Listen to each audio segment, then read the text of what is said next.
তিনিচুকীয়া ৰাজ্যিক গ্ৰন্থমেলাত তিনিচুকীয়া বিধানসভা সমষ্টিৰ জনপ্ৰিয় বিধায়ক সঞ্জয় কিষাণ।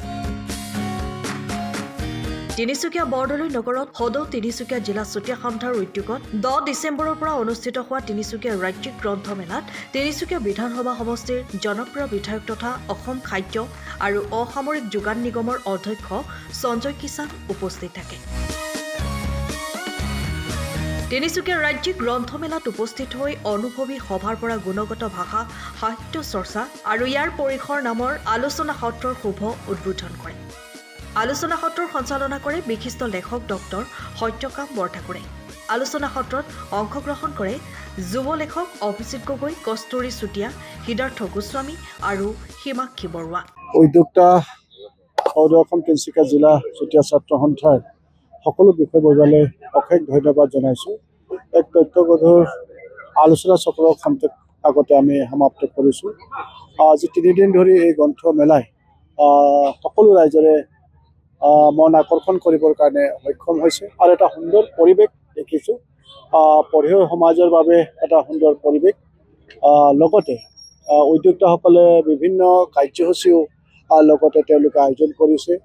খন্তেক আগতে কবিতাৰে এক সুন্দৰ পৰিৱেশ আমাৰ যিসকল কবি আছে তেখেতসকলে ইয়াতে তেওঁলোকে খুব সুন্দৰ এটা পৰিৱেশ গঢ়ি তুলিছিল আৰু তাৰ পাছতে তথ্যগধুৰ আলোচনা চক্ৰ হৈ গ'ল আৰু এই সাংস্কৃতিক অনুষ্ঠানটো তেখেতসকলে আয়োজন কৰিছে আৰু যোৱা 3 দিন ধৰি পেলাই খুব এটা সুন্দৰ পৰিৱেশ।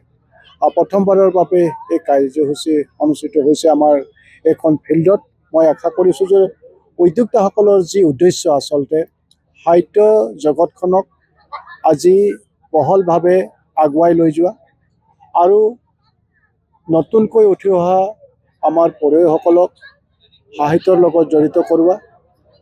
লগতে আজি মোবাইলৰ যুগত যিসকল কিতাপৰ পৰা আঁতৰি গৈছে সেইসকলক কিতাপৰ মাজলৈ পুনৰ লৈ অনা, এনেধৰণৰ উদ্দেশ্যৰে লৈ পেলাই আজি চুতীয়া ছাত্ৰ সন্থাৰ এই আয়োজন।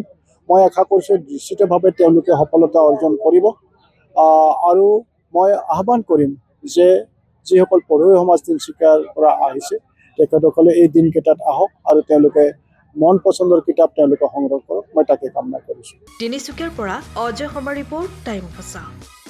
সময়ৰ খবৰ সময়ত পাবলৈ ফ'ল' কৰক টাইম অফ আছাম।